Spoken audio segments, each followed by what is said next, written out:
अगर आपके लाइफ में अच्छा खासा एक्सपीरियंस है किसी एक पर्टिकुलर गेम या फिर सब्जेक्ट या फिर करिकुलम को लेकर, या फिर आपके कुछ अच्छे थॉट्स हैं जिनको आप प्रेजेंट करना चाहते हैं लोगों के सामने, तो आप उसे एज अ बुक प्रेजेंट कर सकते हैं लोगों के सामने अपनी खुद की बुक लिखकर। बट समस्या ये होती है कि हर किसी को पता नहीं होता है कि अपनी बुक कैसे लिखी जाए, उसे पब्लिश कैसे किया जाए। तो आज की इस वीडियो में हम A to Z चीज़ें जानने वाले हैं कि आप किस प्रकार से बुक लिख सकते हैं, उसे पब्लिश कर सकते हैं, उसके बाद आपको पैसे किस तरीके से मिलेंगे, कितना पैसा आपका लगता है बुक पब्लिश करवाने में, सब कुछ। मेनली दो टाइप के पब्लिशिंग होती है। सबसे पहला सेल्फ पब्लिशिंग होती है, दूसरा ट्रेडिशनल पब्लिशिंग होती है। दोनों के बारे में हम डीपली जानेंगे, तो इस वीडियो को लास्ट तक जरूर देखिएगा। हेलो एंड वेलकम फ्रेंड्स, मेरा नाम है अनूप सिंह और आप देख रहे हैं आपका अपना YouTube channel. So let's get started. देखिए यहाँ पर अपने बुक पब्लिशिंग पे आते हैं तो सबसे पहला पॉइंट तो यही होता है कि आपको अपनी बुक को लिखना है तो कुछ इस तरीके से लिखना है कि अगर आपकी बुक कोई पढ़ रहा है तो उसे इंटरेस्ट आना चाहिए। आपकी बुक वो क्यों पढ़ेगा, आखिर आप ऐसा क्या दे रहे हैं अपनी बुक में, इसका आपको ध्यान रखना है। अगर आप कोई यूट्यूब पे वीडियो भी देखते हैं तो आप तभी उसे पूरा देखते हैं जब आपको उसमें इंटरेस्ट आ रहा हो, जब आपको वो अच्छा लग रहा हो। अगर वो आपको अच्छा नहीं लग रहा तो आप उसे बीच से ही छोड़कर चले जाते हैं। ऐसे में क्या होता है कि यूट्यूब वीडियोस जो होती हैं उनको यूट्यूब आगे रिकमेंड नहीं करता है, तो यूट्यूब में जो ऐसे में क्या होता है कि वो जो वीडियो होती है पर्टिकुलर, उसको अगर आपने आधे से ही छोड़ दिया या थोड़ा सा भी देखा और छोड़ दिया, आपको मज़ा नहीं आ रहा, तो फिर यूट्यूब उस वीडियो को आगे नहीं भेजता है, आगे नहीं चलाता है, क्योंकि यूट्यूब को ऐसा लगता है कि वो वीडियो बेकार है। सेम यही आपकी बुक के साथ भी होगा। जब आप कंटेंट लिखते हैं तो उसे थोड़ा इंटरेस्टिंग वे में लिखेंगे, तभी जो भी रीडर्स हैं वो आपकी बुक को खरीदेंगे और उसको पढ़ेंगे। अगर आपकी बुक में उन्हें इंटरेस्ट नहीं आएगा तो वो दोबारा किसी को भी रिकमेंड नहीं करेंगे आपकी बुक, या फिर रेटिंग वगैरह जो दी जाएगी वो भी आपके बुक की बिल्कुल लो कर दी जाएगी, बहुत बुरी रेटिंग दी जाएगी, जिससे आपकी बुक आगे रिकमेंड नहीं होगी। तो आपके बुक को और ज़्यादा लोग नहीं पढ़ पाएंगे और ज़्यादा लोगों तक नहीं पहुँच पाएगी। कंटेंट आपको बहुत स्पेसिफिक तरीके से लिखना है, इस तरीके से लिखना है कि जो भी पढ़े उसे अच्छे से इंटरेस्ट आए, मज़ा आए पढ़ने में, कुछ अच्छा सीखने को मिले उसे, तब जाकर आप एक सक्सेसफुल राइटर बन सकते हैं, अपनी बुक पूरी लिख सकते हैं। साथ ही साथ यहाँ छोटी से छोटी चीज़ों का ध्यान देना है, और सबसे इंपॉर्टेंट चीज़ ये है कि आपको किसी का कंटेंट कॉपी नहीं करना है। हाँ, आप उससे इंस्पायर हो सकते हैं और आप अपने बुक में ये बता सकते हैं कि मैंने ये जो कंटेंट लिखा है ये मैं इनसे इंस्पायर होकर लिख रहा हूँ। इंस्पायर होना अलग बात है और किसी की कॉपी करना अलग बात है। तो अगर आप किसी का कंटेंट थोड़ा बहुत लिख भी रहे हैं, बिल्कुल सेम ना लिखिए, उससे मिलता जुलता हो सकता है, और उसमें आप स्पष्ट भी करिए कि ये मैंने यहाँ से लिया है, इनसे मैं इंस्पायर हूँ, ऐसा आप लिख सकते हैं। जब आप अपनी पूरी बुक को लिख लेते हैं तब आता है अगला पड़ाव और सबसे मुश्किल पड़ाव। वो होता है कि आप अपनी बुक को पब्लिश किस तरीके से करेंगे। देखिए, जब आप पब्लिशिंग कराने जाते हैं तो यहाँ दो टाइप के लोग आपको मिलते हैं आपकी बुक को पब्लिश करने के लिए। पहले होते हैं ट्रेडिशनल पब्लिशर्स और दूसरे होते हैं सेल्फ पब्लिशर्स। सबसे पहले हम बात करते हैं ट्रेडिशनल पब्लिशर्स की। ये कौन होते हैं और क्या करते हैं। देखिए, जो ट्रेडिशनल पब्लिशर्स होते हैं ये काफ़ी बड़ी कंपनियां होती हैं और ये आपको एक टाइप से रॉयल्टी देती हैं। आपका ज़्यादा पैसा नहीं लगता है, आपके पास पैसा नहीं है तो आपने एक अच्छा सा कंटेंट लिखा, बहुत बेहतरीन सा कंटेंट लिखा, और वो कंटेंट के एक दो चैप्टर्स आपने ट्रेडिशनल पब्लिशिंग कंपनी को दे दिए। कई सारे ट्रेडिशनल पब्लिशिंग कंपनियाँ इंडिया में मौजूद है। आप गूगल पर सर्च करेंगे, आपको एक लाइन से लिस्ट मिल जाएगी। कुछ टॉप की आप जो कंपनियाँ होंगी उनमें दे सकते हैं, ठीक है।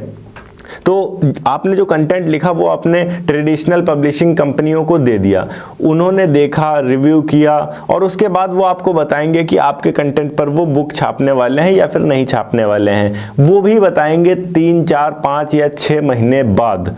उनके जो भी एक्सपर्ट्स होंगे वो आपके बुक को, चैप्टर्स को अच्छी तरीके से पढ़ेंगे। अगर उनको इंटरेस्ट आएगा, उनको ऐसा लगेगा कि हाँ इस पे बुक छापनी चाहिए, तब आपके कंटेंट पे बुक छापी जाएगी, अदरवाइज नहीं छापी जाएगी। इसमें खास बात ये होती है कि इसमें आपका ज़्यादा पैसा नहीं लगता है, केवल वो कंटेंट आपको उनके पास पहुंचाना होता है। उसके बाद कवर, जो पेजेस होंगे, प्रिंटिंग किस तरीके से होगी, फॉन्ट क्या रहेगा, डिज़ाइन क्या रहेगा, ठीक है, उनमें जो भी छोटी मोटी मात्रा पाई की मिस्टेक्स आपने करी होंगी उनको सुधारने का काम, वो सारा का सारा काम उनका ही रहेगा। जब बुक सेल होना शुरू हो जाएंगी तब आपको प्रॉफिट मिलना शुरू हो जाएगा। अच्छा, इसमें एक चीज़ और ख़ास होती है कि इनके बहुत सारे बड़े बड़े स्टोर्स बने होते हैं, बहुत सारे ऐसे होलसेलर्स होते हैं, डीलर्स होते हैं बुक्स के, जिनसे इनके कांटेक्ट रहते हैं। तो ये अगर कोई भी नई बुक छापते हैं तो उन सब लोगों के पास पहुंचा देते हैं आसानी से, जिससे आपकी बुक्स जो हैं वो बिकना शुरू हो जाती हैं बहुत तेजी से। बट प्रॉब्लम ये होती है कि जब आप इनको कंटेंट लिख कर देते हैं तो पहली चीज तो ये इतनी आसानी से आपके कंटेंट पे बुक छापेंगे नहीं। अगर बहुत अच्छा कंटेंट आपका है फिर भी 5-6 महीने तो ये लगा ही देते हैं आपके उस कंटेंट को देख कर ये बताने में कि आपके कंटेंट पे बुक छापी जाएगी या फिर नहीं छापी जाएगी इनकी तरफ से, ठीक है। अब आते हैं दूसरे पर। दूसरा होता है हमारा सेल्फ पब्लिशिंग, जो कि बहुत इंटरेस्टिंग लगता है मुझे। हाँ, इसमें थोड़ा सा पैसा लगता है आपका, बट ये इतना टाइम नहीं लगाते। देखिए, सेल्फ पब्लिशिंग एक नॉर्मल बिजनेस की तरीके से काम करते हैं कि आप कोई भी कंटेंट आपने देखा, अच्छे से लिखा, उसको पब्लिश करने के लिए आप सेल्फ पब्लिशर के पास ले गए। बहुत सारी सेल्फ पब्लिशर कंपनियां भी आपको मिल जाएंगी, आप सर्च करेंगे जब, तो आप किसी सेल्फ पब्लिशर कंपनी के पास अपना कंटेंट लेकर गए। 24 आवर, लगभग 24 घंटे के अंदर ही वो आपके पूरे कंटेंट को पढ़ेंगे और उसके बाद बताएंगे कि वो आपके कंटेंट पे किताब छाप सकते हैं या नहीं। देखिए, अब इसके as compare to traditional publishers की तुलना में कुछ नेगेटिव पॉइंट्स हैं, बट कुछ पॉजिटिव पॉइंट्स भी हैं। देखिए, सबसे पहले हम नेगेटिव पॉइंट्स की बात करते हैं। वो क्या करते थे कि वो बहुत ज़्यादा टाइम लगाते थे आपके कंटेंट को देखने में। उसके बाद 5 से 6 महीने बाद वो आपको रिप्लाई कर रहे हैं छापना है नहीं छापना है। ये केवल 24 घंटे में आपको छाप कर दे देंगे, बता देंगे कि हाँ हम छापेंगे या फिर नहीं छापेंगे। दूसरी चीज़, वो आपको सब कुछ फ्री में करके दे रहे थे। आपके बुक का जो कवर होगा, फॉन्ट होगा, डिज़ाइन होगा, ठीक है, एडिटिंग होगी, वो सब वो फ्री में करके देते आपको पैसे नहीं देने थे। बट इनके पास जब आएंगे सेल्फ पब्लिशर्स के पास, तो सेल्फ पब्लिशर्स आपको अलग अलग पैकेजेस देंगे कि अगर आप 15,000 रुपये में देते हो तो हम आपको केवल ऊपर का कवर डिज़ाइन करके देंगे, ठीक है, बाकी सब आपका रहेगा। अगर आप हमें 30,000 रुपये देते हो तो हम कवर भी डिज़ाइन करेंगे, आपके पॉइंट को भी डिजाइन करेंगे, ठीक है, आपकी मिस्टेक्स को भी सही कर देंगे। तो इस तरीके से इनके पैकेजेस रहते हैं। तो जिस तरीके से आप पैकेज बढ़ाते जाएंगे, ज्यादा पैसा आप इनको देंगे, उस तरीके से और काम करेंगे। देन एक और जो माइनस पॉइंट इसमें ये होता है कि जब ट्रेडिशनल पब्लिशिंग में आप जाते थे तो वहां पर क्या होता था कि उनके बहुत सारे चैनल पार्टनर्स थे। जब भी वो कोई बुक छापते थे तो मार्केट में बहुत तेजी से लॉन्च हो जाता था और बहुत तेजी से आपकी बुक वायरल हो जाती थी, ज्यादा से ज्यादा लोग खरीदते थे और आपको अच्छे पैसे मिल जाते थे।